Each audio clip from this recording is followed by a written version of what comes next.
रुग्णालयामध्ये दाखल असलेल्या रुग्णांना औषधे आणि वैद्यकीय साहित्य रुग्णालयाच्या आत असणाऱ्या मेडिकल मधून खरेदी करण्याची सक्ती आता करता येणार नाही. औषधे कुठून खरेदी करायची हा सर्वस्वी रुग्ण आणि त्यांच्या नातेवाईकांचा अधिकार आहे. ती हॉस्पिटल मधूनच घेणे कायद्याने बंधनकारक नाही, असा अत्यंत महत्वपूर्ण आदेश एफडीएचे आयुक्त तुकाराम मुंढे यांनी जाहीर केला आहे. अनेक मोठी आणि खासगी रुग्णालये स्वतःच्या अंतर्गत फार्मसी चालवतात.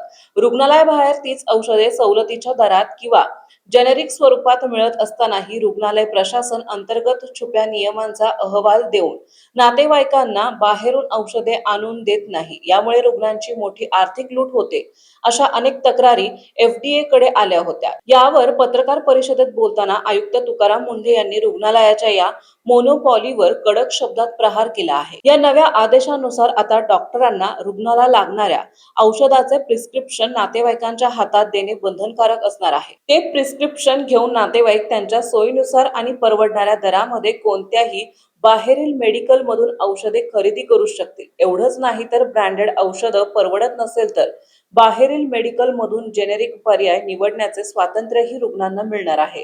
हा केवळ एक सल्ला नसून अधिकृत शासकीय आदेश आहे. त्यामुळे जर एखाद्या रुग्णालयाने ग्राहकाला किंवा रुग्णाच्या नातेवाईकांना त्याच्याच फार्मसीमधून औषधे घेण्यास प्रत्यक्ष किंवा अप्रत्यक्षपणे भाग पाडले तर नागरिक थेट एफडीए कडे तक्रार नोंदवू शकतात. तक्रार सिद्ध झाल्यासंबंधी रुग्णालयावर कडक कायदेशीर कारवाई केली जाईल, असा सजड दमच आयुक्त तुकाराम मुंढे यांनी दिला आहे.